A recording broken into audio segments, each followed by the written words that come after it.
I call Mario. Mario is talking with her. How about the first 80 minutes? She's contacting Gail Dr. now. Higgins is helping Mrs. Minnis get on. Okay. I call Mario. Mario is talking with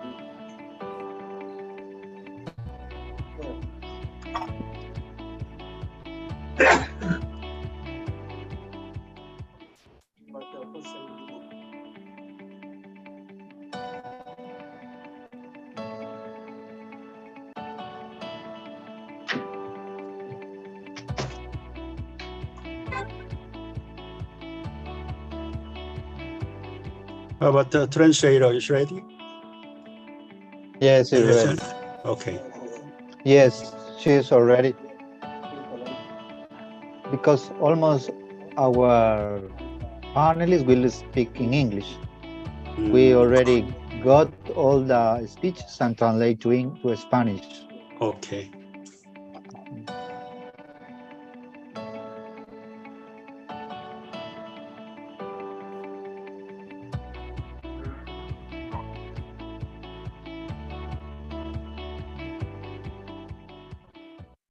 Gail is. Yes. We need to. We will start in a few minutes. I know. Mrs. Minnis had asked me to email the link, and then I had a hard time to get the WhatsApp link to the email. So Dr. Higgins said she's doing that for her. But now Gary's trying to do it also. Yes, if you send the PPT I sent to you, will be more easy. Just take the picture and they will bring you to the conference. Yeah, she said, don't send me WhatsApp. She said, send me by email. So I'm trying to send her by email.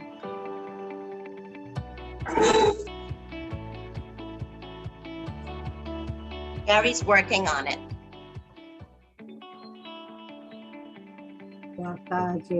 Muy buenas tardes, queridos hermanos y hermanas, por favor. Si pueden cambiar el nombre en su video, por favor. It would be in November, UPF. Download it to.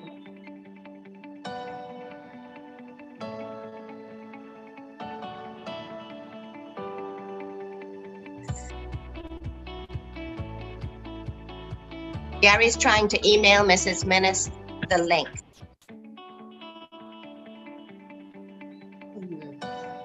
You have to send the speaker's link. Señora Aparecida, ¿puede encender su cámara? Sí. Say that again, Dr. Yang. Yeah. You have to send the speaker's link, not the audience. Right. We know. Yeah. Panelists Okay. and guests. Yeah. No. Un minuto. If you want, Gary, you can call now. Gail, remember, people Yes. are waiting for us, okay? Yes. I'm ready to start when you are.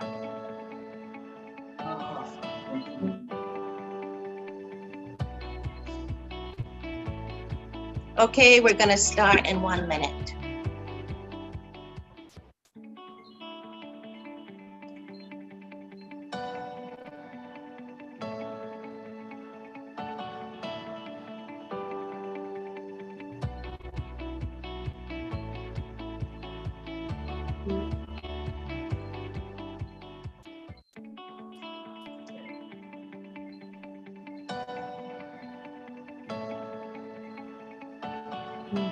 How about Dr. Higgins?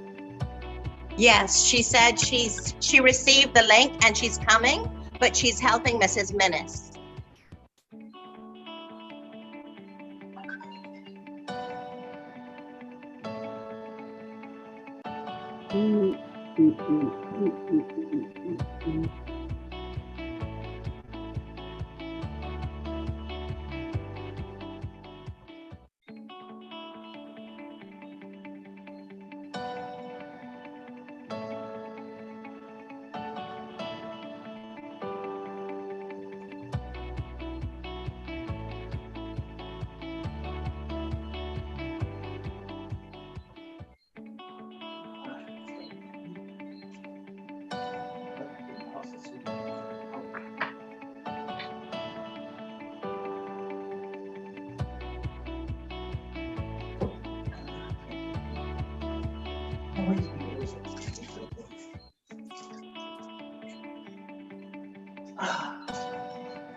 Okay, Gabe, we need to start.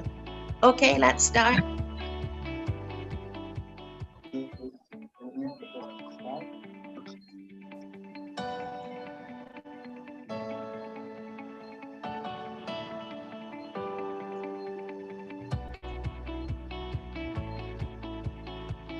I'm waiting for you, Eliezer, to stop the music, right? I will.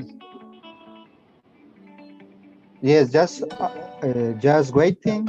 I will show the short video, and you, when I stop the music, you can. Now I will open the conference. Okay. Okay. Don't worry.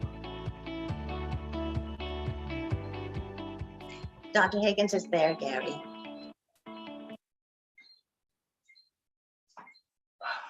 Okay, I will open now. Okay.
Your Excellencies, honorable panelists, ambassadors for peace, and ladies and gentlemen who are with us today, welcome and thank you very much for joining us.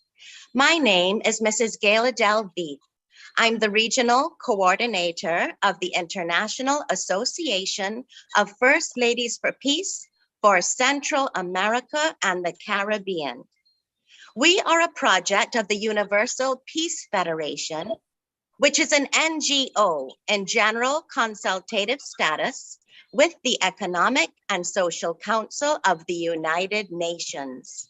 We also support the peaceful reunification of the Korean Peninsula. I would also like to acknowledge and welcome Dr. Charles Yang, who is the Universal Peace Federation Chair for Central America and the Caribbean, who is also with us here today behind the scenes. It is my great honor to be your moderator for today's program. Because we have people from all over the world joining us, translation is available by clicking the round globe icon at the bottom of the screen and choosing your preferred language. The theme today is a tough one: finding solutions to society's problems by addressing the inner conflict that exists within each one of us. We will be focusing on how to achieve peace within ourselves first in order to affect change in our world at large. To begin, we will play a short 3-minute video titled "The Launch of the International Association of First Ladies for Peace." Enjoy.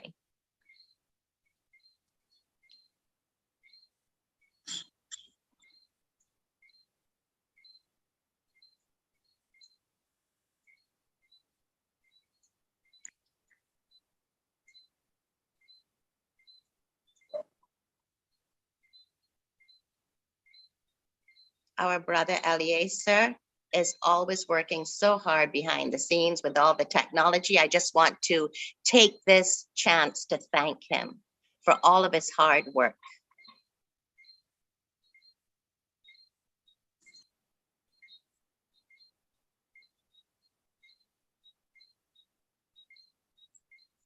Mr. Ban Ki-moon delivered the welcoming address. Several heads of state and government highlighted the vision of the ISPC through speeches. I'd like to thank and extend my special gratitude to Dr. Hak Ja-han for hosting this summit and commend her long-standing commitment to peace and reconciliation.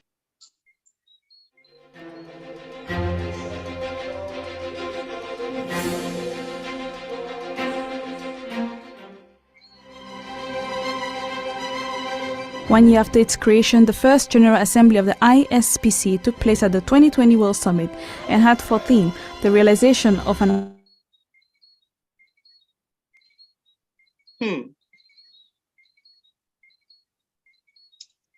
Okay. Shall I continue with the program, Eliezer? Eliezer's been having problems with his internet.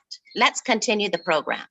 At this time, I would like to introduce a graceful and gentle, yet strong and great leader, Dr. Julia Moon. Dr. Moon is the president of the Women's Federation for World Peace International. She's the general director of the Universal Ballet. She's the president of the HJ Korean Cultural Foundation and the vice president of the Sunhak Education Foundation. Dr. Moon's leadership is amazing. I'm very impressed with how she can manage her time to lead so many prestigious organizations in such an efficient and responsible manner. Women truly have such multitasking talent. Please welcome Dr. Julia Moon, who now has the floor.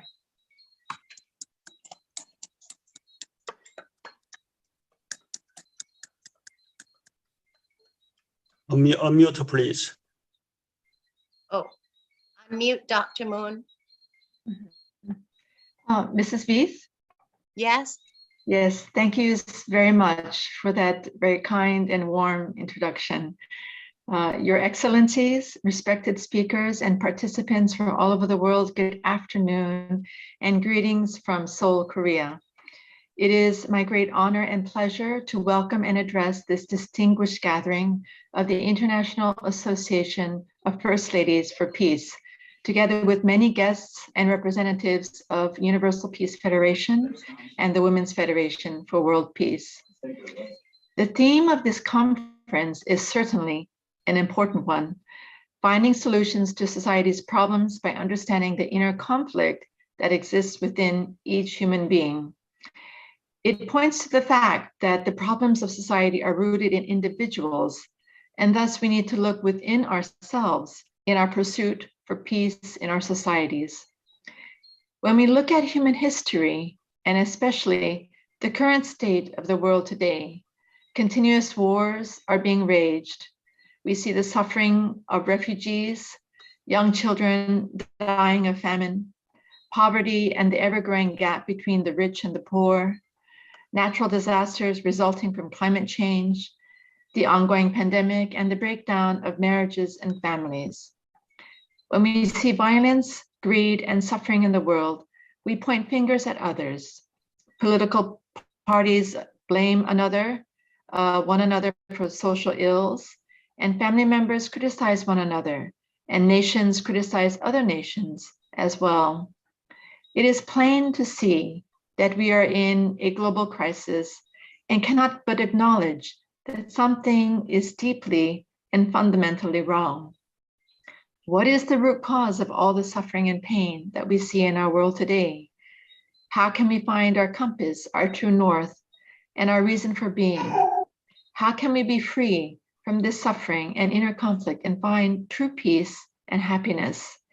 These are some of the fundamental questions that all religions have tried to solve since the beginning of human history.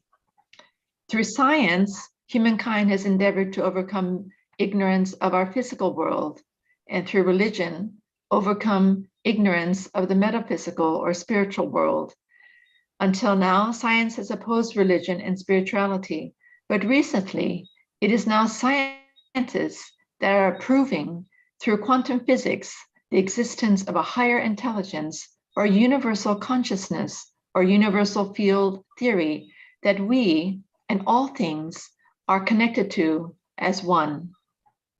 Our co-founder, Dr. Hak Ja-han Moon, often stresses that humanity's problems cannot be solved by man alone. It is only when we understand that we are one family under God and live for the sake of others that we can create an ideal world of peace.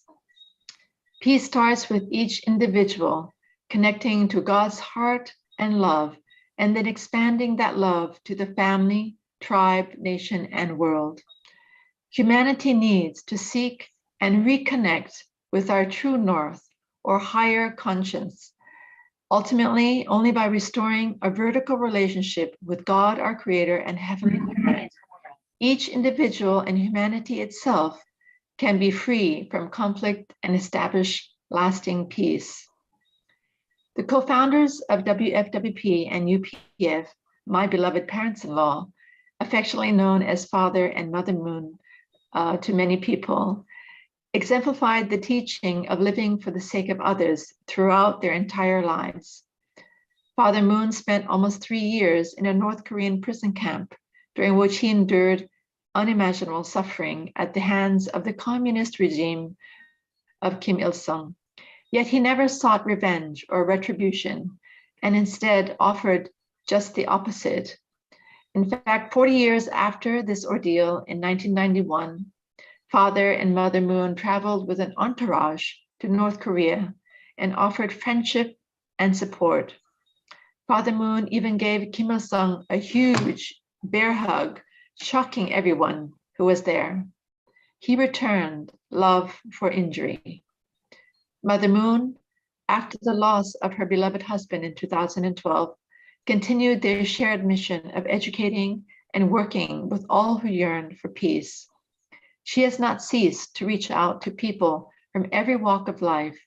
She has initiated new ways for idealistic individuals to pool their energies, including this distinguished gathering today of the International Association of First Ladies for Peace. Mother Moon understands the power of women to overcome traditional barriers of nationalism, politics, and ethnicity.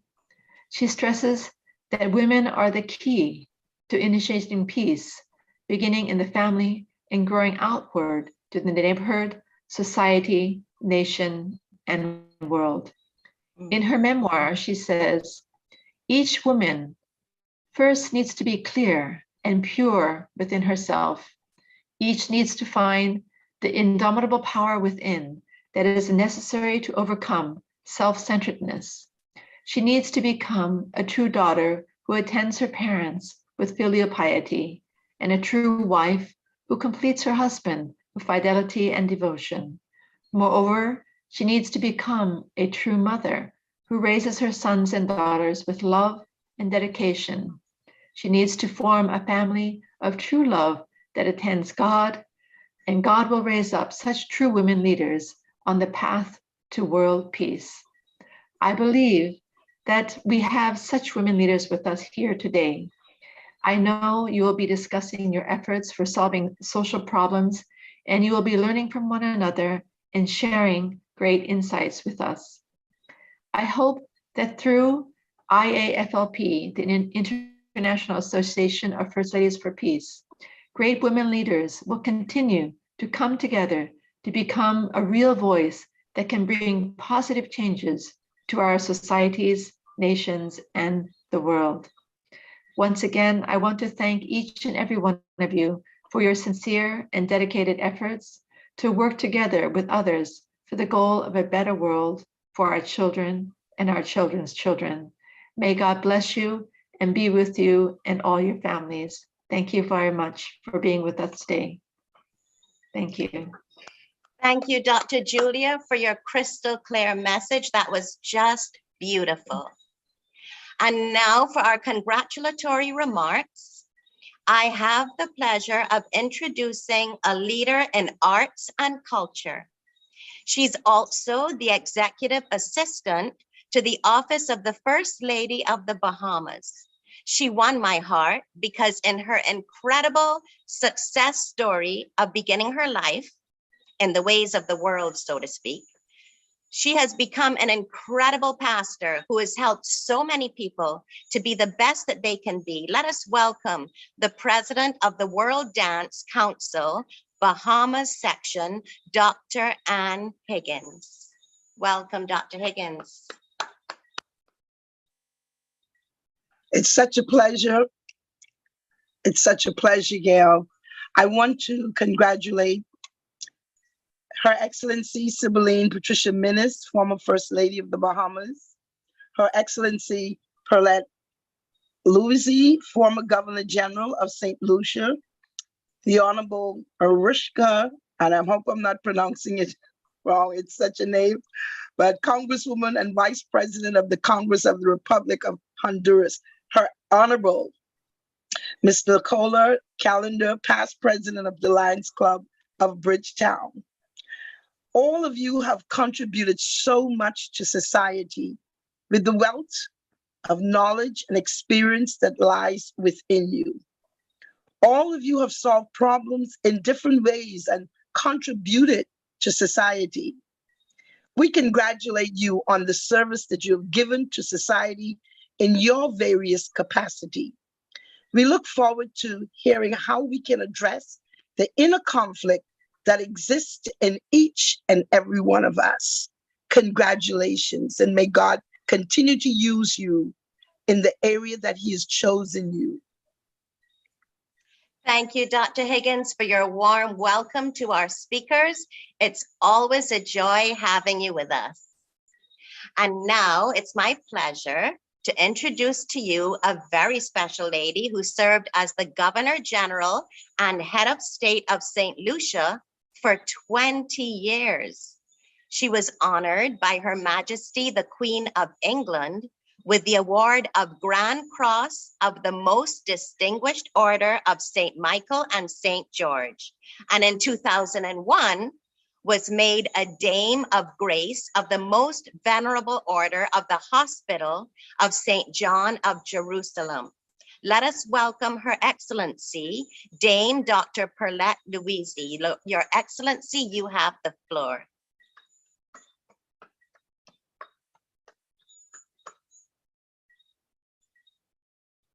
Unmute yourself. Unmute yourself, Your Excellency.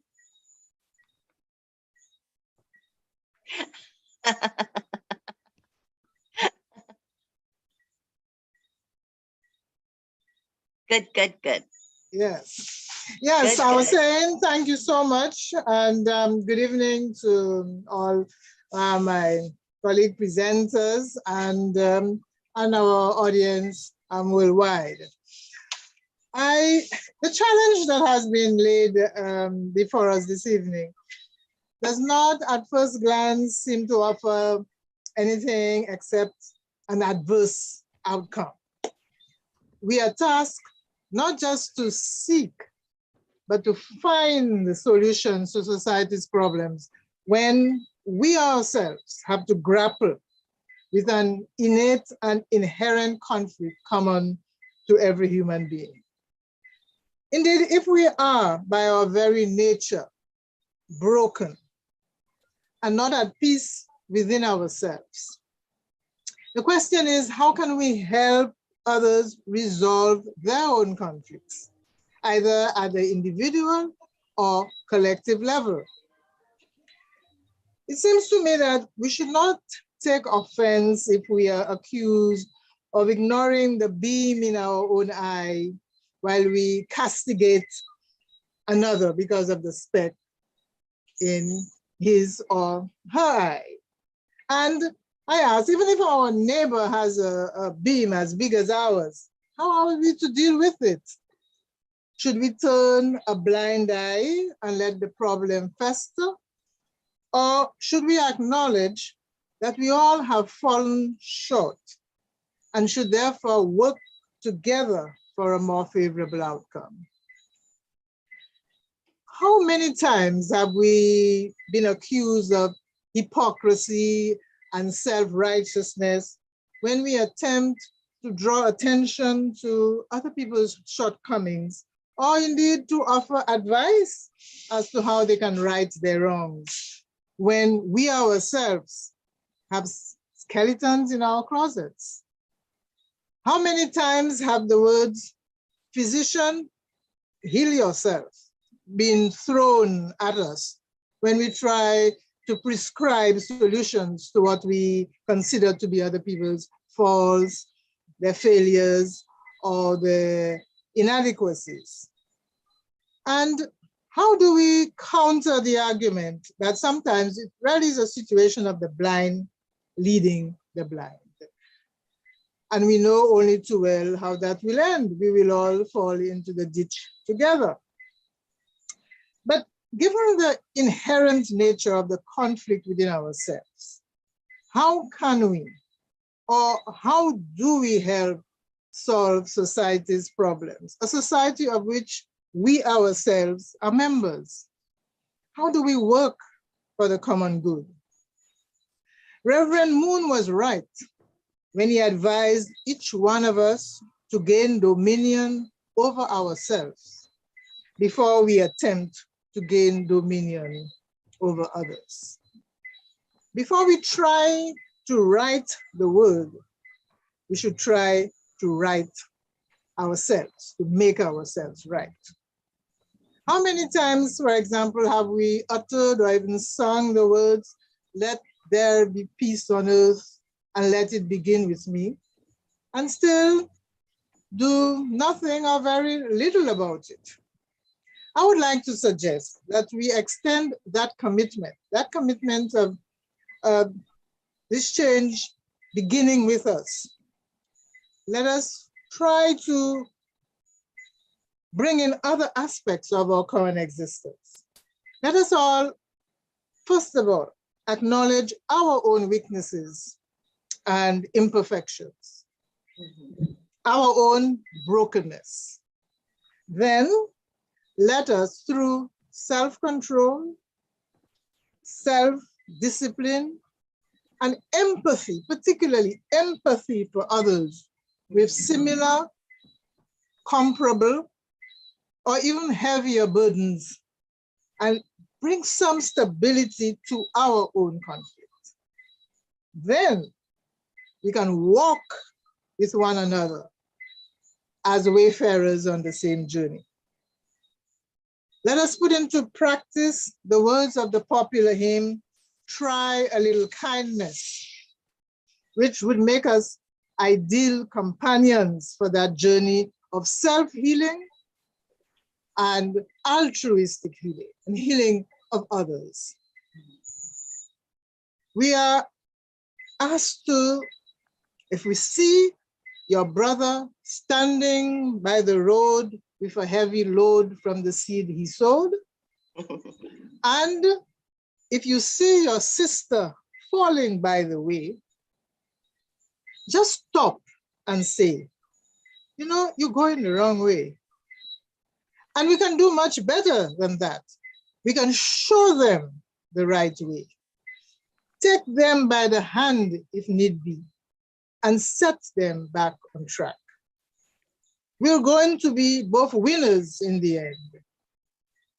Our individual internal conflicts will still be there with us, but assuredly the journey for us and for them, for those whom we want to help, whose problems we want to solve, will be less arduous, more tolerable. And I think it will turn out to be a win-win situation. There is a role that each one of us can play in improving the life chances of the members of the community, the country, the society in which we share. Women of influence, and I take it that all of us, in our small way, are women of influence.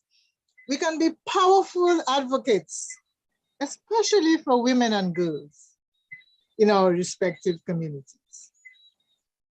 In spite of our own individual internal conflicts, you know, we have to admit that we have been able to manage these exceedingly well. So, with that experience, we can make a difference in the lives of many of those who are struggling with the problems of gender-based violence, intimate partner violence, teenage pregnancy and other reproductive health issues, and mental issues, among others. And I'm speaking about girls and women, but let us not forget the men and the young boys, because we are all in it together. We, as women of influence, can be patrons to both governmental and non-governmental organizations and institutions and initiatives that serve that community. We can be mentors. We can offer both tangible and in-kind support. We can simply be there for them. Let us be outstanding role models for them. Let us teach them to appreciate the power of example. Because very often, people remember what we did more than what we said. For we all agree that actions speak louder than words.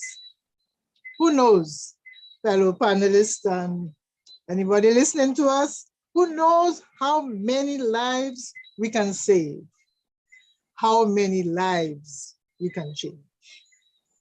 With these few words and this short reflection, I wish to thank you for your indulgence, and I look forward to the participation and the contribution of my fellow panelists. Thank you so much. Thank you, Your Excellency, Dame Dr. Luisi, for taking the time to share with us your wisdom and experience through your years of service to your nation and the world. Thank you very much. And now I would like to introduce a very lovely lady who happens to be a good friend and colleague of Dr. Higgins.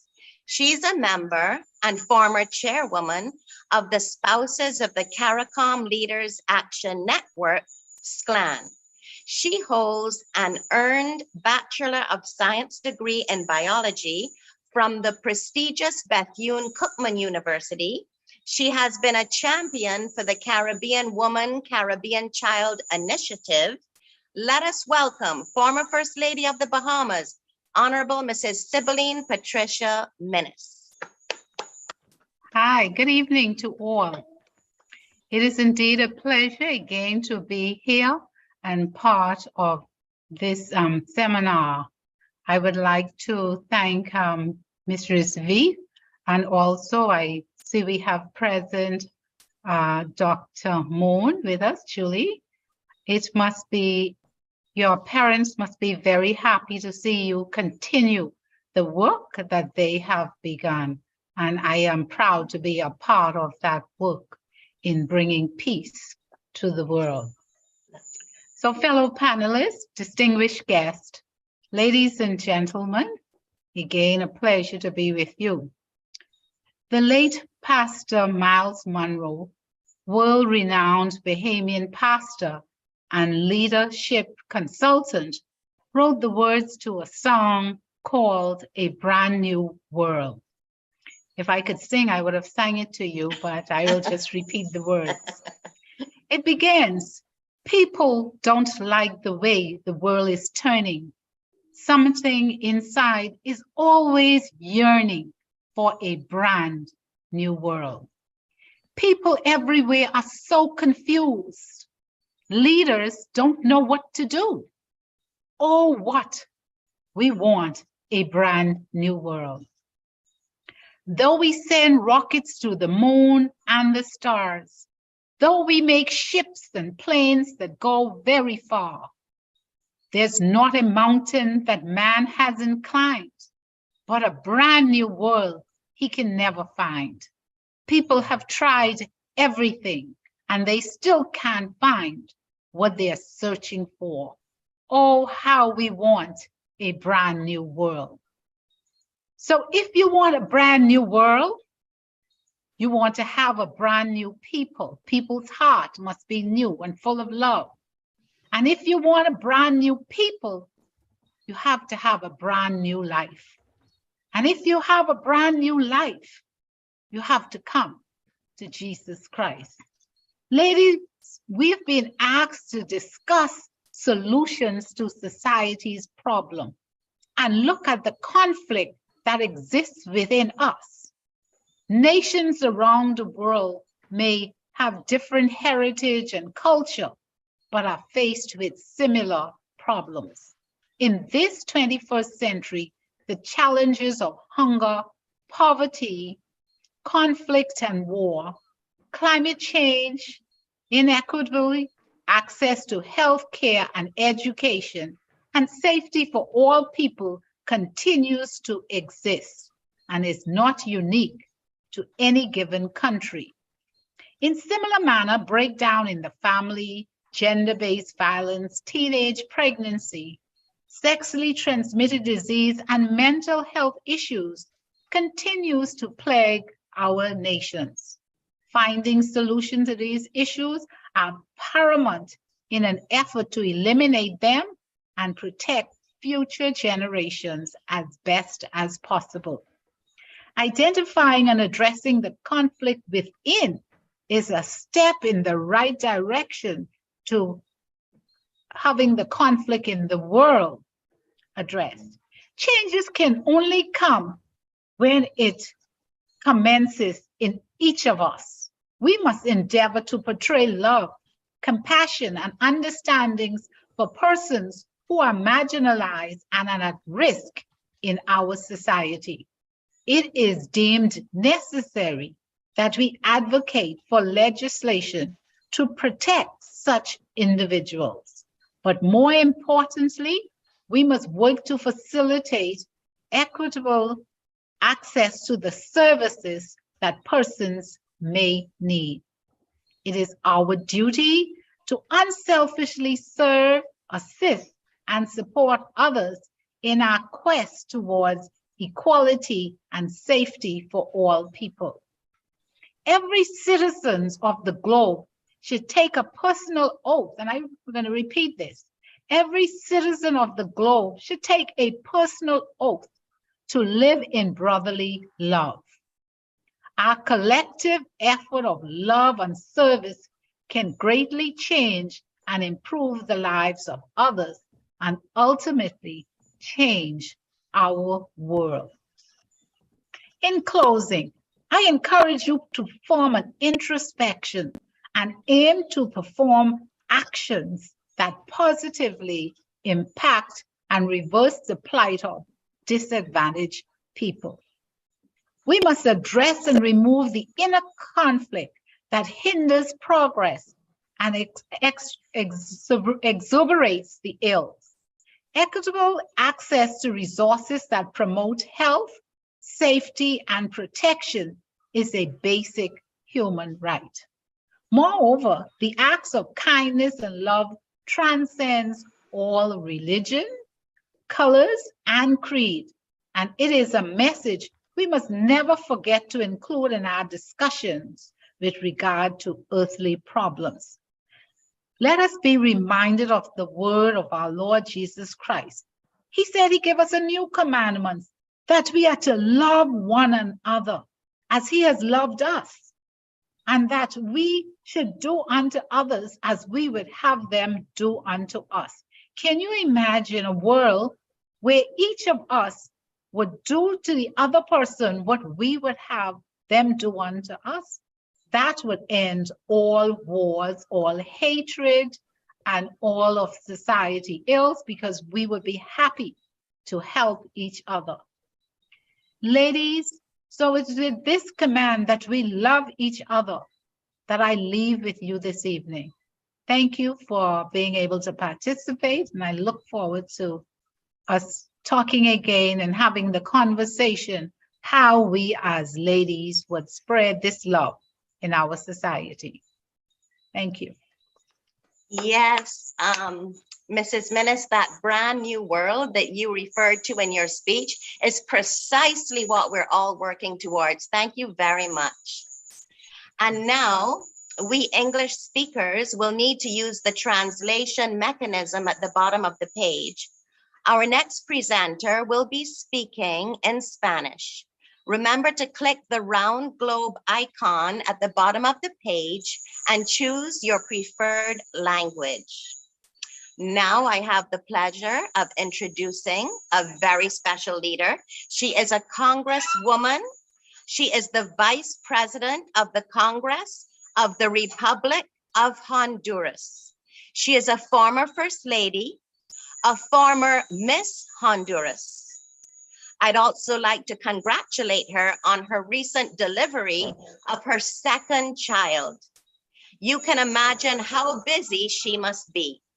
Let us welcome her, Honorable Mrs. Irashka Elvir de Nasrallah. You have the floor. Thank you.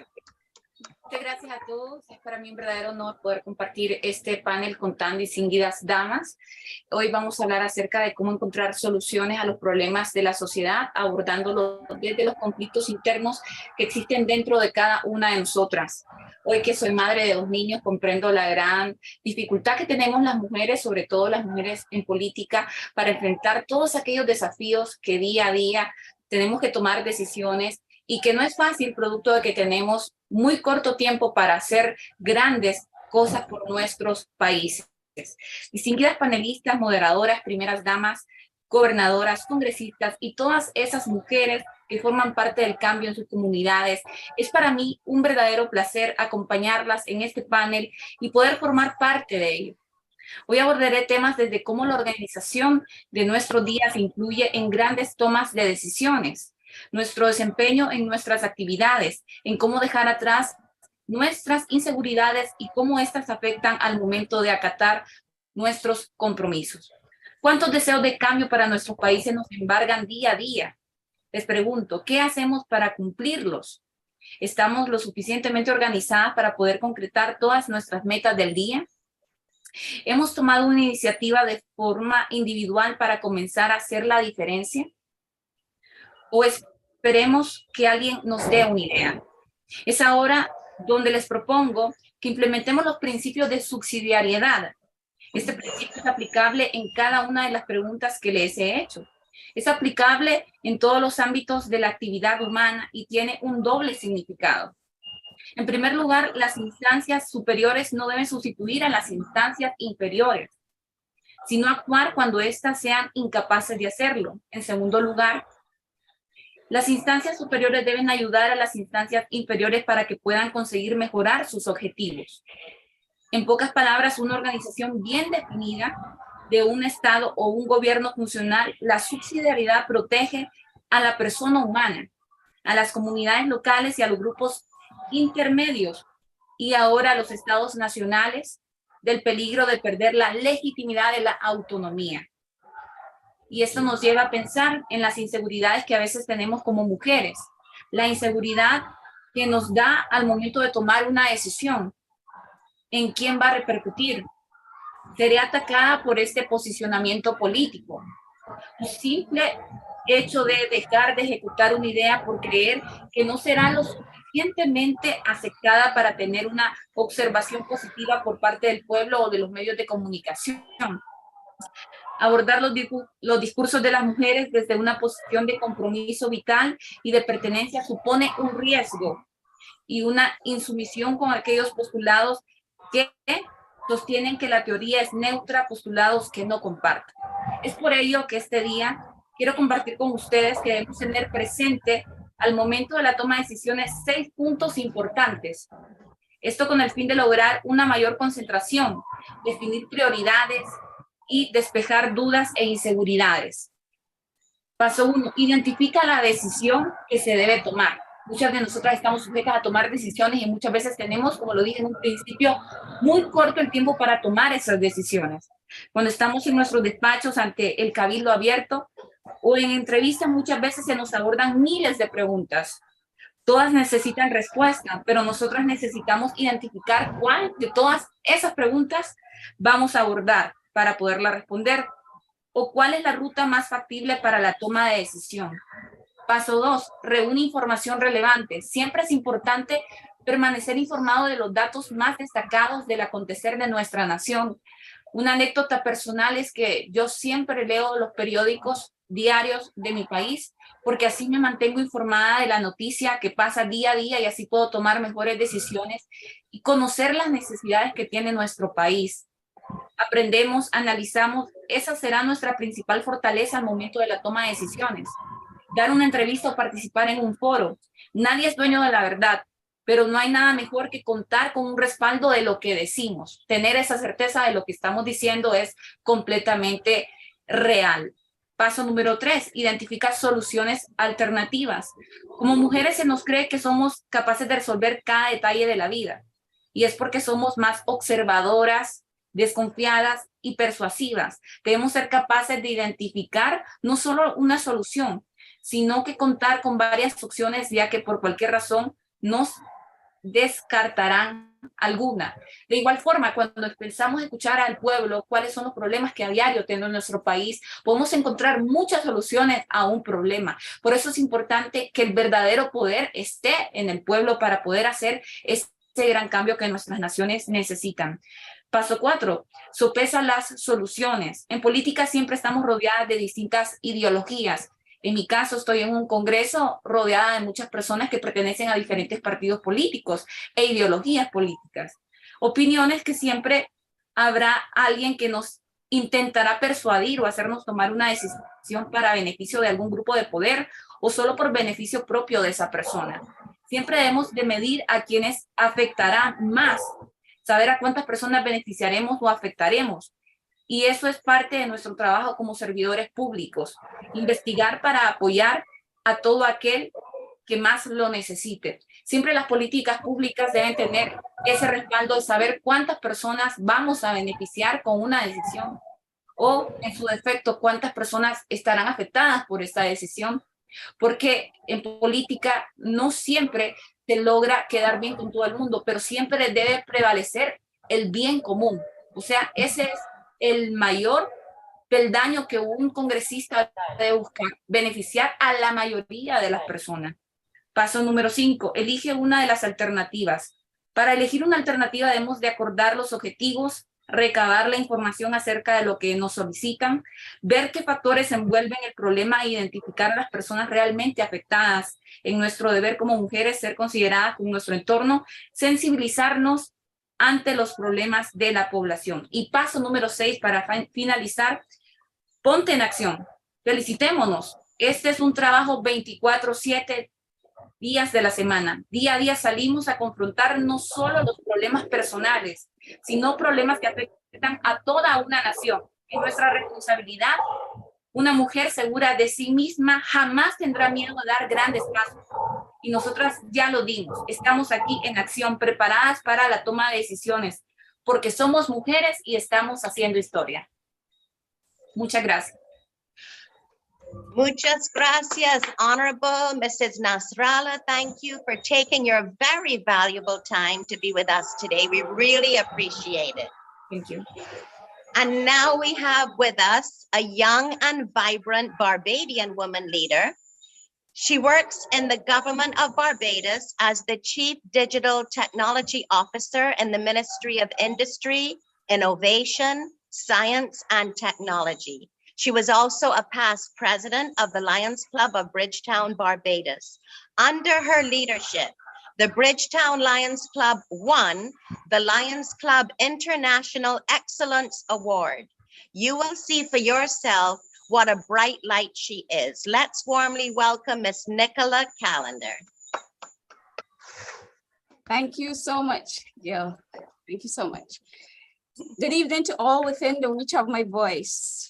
Good evening, fellow panelists.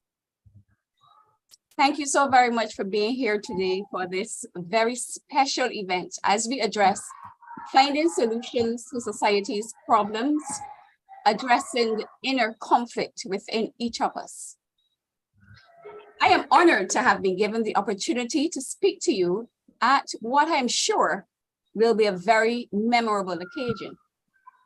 Thank you to those joining us from all around the world. Your presence is especially important as we discuss our society and us, the part we play in defining our society. I would also like to give a very special thank you to the International Association of First Ladies for Peace for managing and facilitating this most worthwhile webinar. Now, problems are part of life. We all deal with individual problems. Families have family issues and communities have community problems. Societies must come together to solve their problems, just like families. When communities try to solve problems, they start just like individuals do. They must reflect and analyze the issue to help to come up with a solution. But before discussing solutions, problems must be identified. Difficulties can arise in any part of a community and come from any aspect of community life. There's a long list of nominees, and you probably know some of the main contenders. Can you name the leading problems in your community? Chances are that you can at least start the list. Here are some from across the world: adolescent pregnancy, access to clean drinking water, child abuse and neglect, crime and violence, domestic violence, drug use, pollution, mismanagement of resources, lack of funding for schools and services, ethnic conflict, health disparities, HIV and AIDS, hunger, inadequate emergency services, inequality, lack of affordable housing, poverty, transportation, violence, racism, and police brutality. Now, this list is not exhaustive, but to resolve, certainly one gets the notion that the issue must be analyzed and prioritized by problem solvers. That is you, me, governments, NGOs like the Lions. To assist us, we may want to examine frequency, the duration, scope or range, severity, equity, or perception. Using these criteria will help us to prioritize. Now, once the problem has been recognized, it must then be analyzed to come up with the best solution to resolve it. Analyzing involves identifying reasons for a problem that exists, and then identifying possible solutions and a plan for improvement. Like society's problems, it's hard to address an inner conflict if you aren't fully aware of it. Identifying and being aware of inner conflict can be challenging. So what is inner conflict? Often when we are in conflict, it's hard to decide without feeling you're settling in some way. Inner conflict often makes us doubt ourselves, makes us sluggish. It occurs when our emotions, our thoughts, and our personal values are out of alignment. Or, looking at it another way, when our head, our heart, and our spirituality are misaligned. Sometimes we choose to behave in a different way to our natural ability to succeed. And over time, we become misaligned. There are many different types of inner conflict. You may feel you're destined for greater things, but the job security you have keeps you playing small. You may know you need to end the relationship, but you keep talking yourself out of it. You may know that you need to start saving, but you love the thrill of online and offline shopping. Whatever the inner conflict is, it could be holding you back from a happy and healthy life. To start identifying your inner conflicts, write down what you want and the things that are holding you back. Then you need to do a deep dive, dig a little deeper, and try and understand where it's coming from. What's the inner conflict? For example, Is it coming from a place of fear or comfort? Often we fall into ruts or routines because it's our mind's way of protecting us. To address inner conflict, we need to be able to review and hold our rational thoughts and emotions side by side so that both sides can inform our decisions.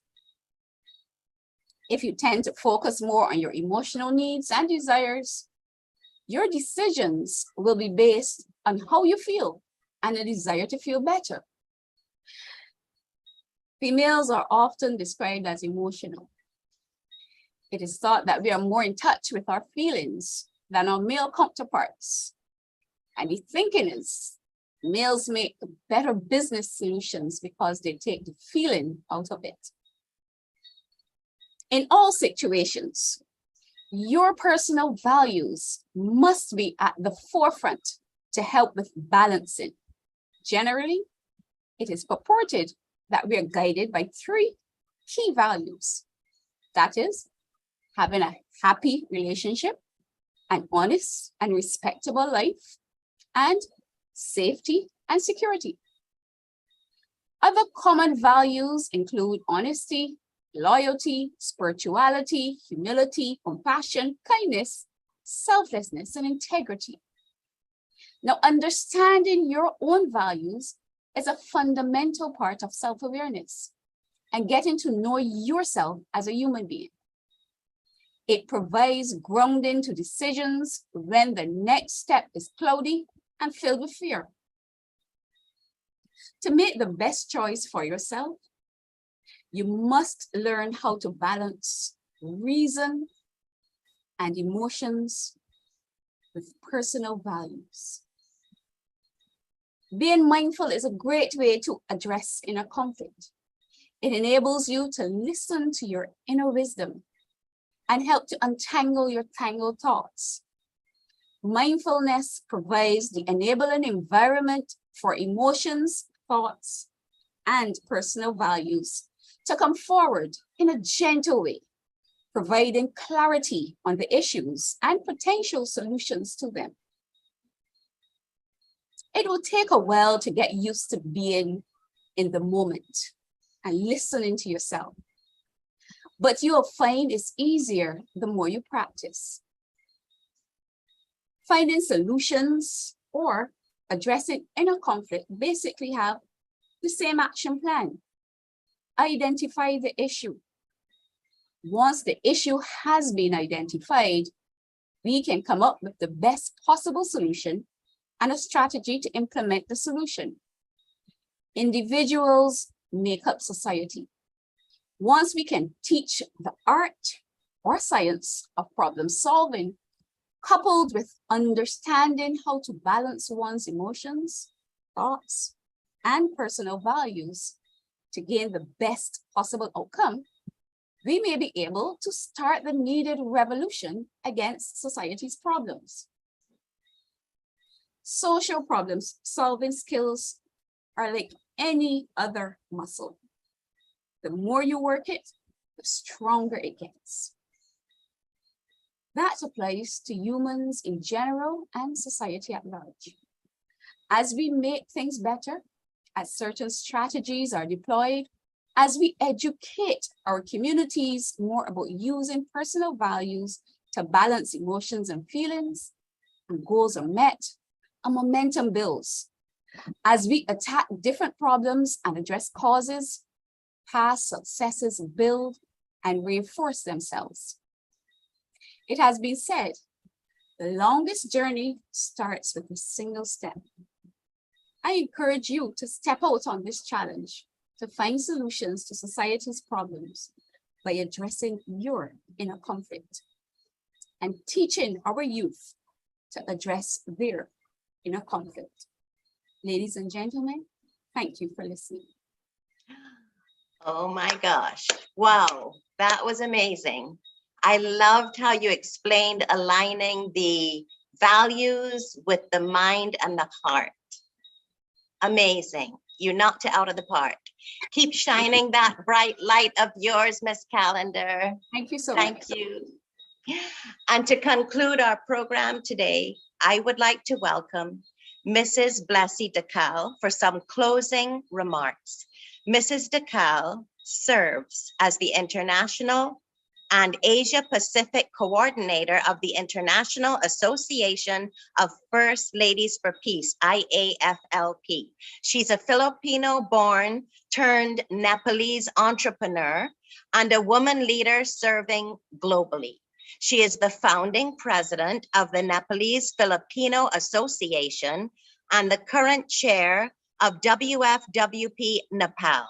She also served as the president of Nepal Philippines Chamber of Commerce and Industry from 2017 to 19. And now, good news. I would like to congratulate Blessy DeCal's husband, Honorable Eknath DeCal, on winning for the second time a seat in the Parliament of Nepal. I knew from the time I heard that 2 of their 6 daughters were campaigning with their dad that they had already won the election. That is the power of family, ladies and gentlemen. Let's welcome Mrs. DeCal. Thank you very much, Gail. I'm humbled. Honorable First Ladies and women leaders of Central America and the Caribbean, the Universal Peace Federation, Women's Federation for World Peace International, media and friends, a pleasant day to all and namaste. It is my great honor and privilege to offer some closing remarks on this webinar titled Finding Solutions to Society's Problems, Addressing Inner Conflict that Exists Within Each of Us. We have been insight on how we might address the inner conflict that sometimes hinders us from reaching our full potential. In our roles of leaders, mothers, and active citizens of the society, while today's event has now come to an end, we look forward to further discussion and development on the critical issues raised and discussed. Dr. Julia Moon pointed out that the problems of society are rooted in individuals and that we need to look within ourselves. First, in our pursuit for peace in our societies, the teachings of all great religions call for self-discipline and the conquering of self-centeredness. These values are essential in the pursuit of happiness, goodness, and peace. Quoting Mother Moon, she said, "We need to encourage and foster the practice of living for the sake of others." While Her Excellency Dame Dr. Perlette Louisi reminded us to acknowledge our own weaknesses and imperfections, and then through self-discipline, self-control, and empathy for others, bring some stability in our own conflict. We can be powerful advocates for others in improving the life, chances of the members of the community, country, and society.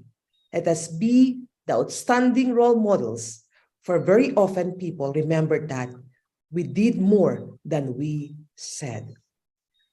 First Lady Sybilis Patricia Minis expressed that identifying and addressing the conflict within is a step in the right direction. Change can only come when it commences in each of us. She said, "It is our duty that unselfishly serve, assist, and support others in our quest toward equality and safety for all people. Every citizen of the globe should take a personal oath to live in brotherly love. Our collective effort of love and service can greatly change and improve the lives of others and ultimately change our world." Honorable Hiroshika Elvire de Nasrallah asked that we implement the principle of subsidiarity which protects the human person, local communities, intermediate groups, and even nation states from the danger of losing their legitimate autonomy. Finally, Ms. Nicola Calendar said, the problem are part of life and societies must come together to solve problems just like families. All problems must be analyzed to come up with the best solution and to resolve it. In addressing inner conflict, we need to be able to review and hold our rational thoughts and emotions side by side so that both sides can inform our decision. Throughout the webinar, there were commonalities among the speeches, especially on the note of addressing our inner conflict so that we can properly exercise our roles in society. At the same time, each speaker was also able to provide individual insights, moral value, and actionable steps regarding this topic. Because of this, I am deeply honored to have listened and to have spoken in this gathering. I would like to thank all our esteemed speakers, the hardworking organizers, and of course, our audience for joining us today. Once again, muchas gracias con todos and namaste. Thank you, Mrs. DeCal, for summing up and highlighting many of the insights and words of wisdom from our esteemed guest speakers today. This has truly been a wonderful and informative experience.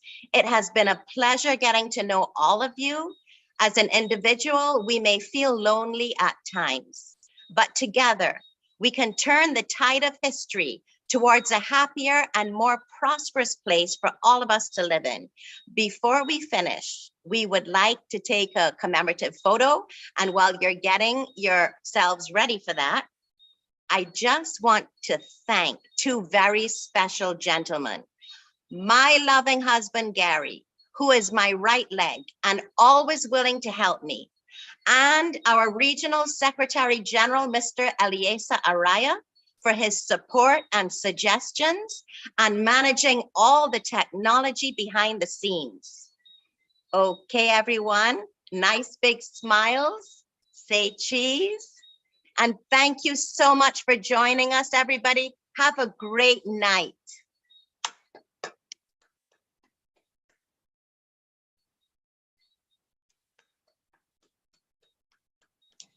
Good night. Night, everybody. Thank you so much. It was a wonderful webinar. Thank you so much. Thank you. Laura did a great job with translation. Thank you, Gail. Thank you, translators. It was not easy. Thank you, translators. Yes. Gracias. Thank you, Dr. Higgins. Good job, Laura. Thank you. Good to see you again. You too. Thank you. Bye-bye. Yes. Bye. Bye. Thank you, Gail. Did a great job. Beautiful. Thank you for listening. Bye, gracias. Todo muy lindo. Muy Thank lindo you, todo. Excellency Paulette. Yes. Good night. Good night. Good night. Good night, Good everybody. night. Night, everybody. Bye-bye.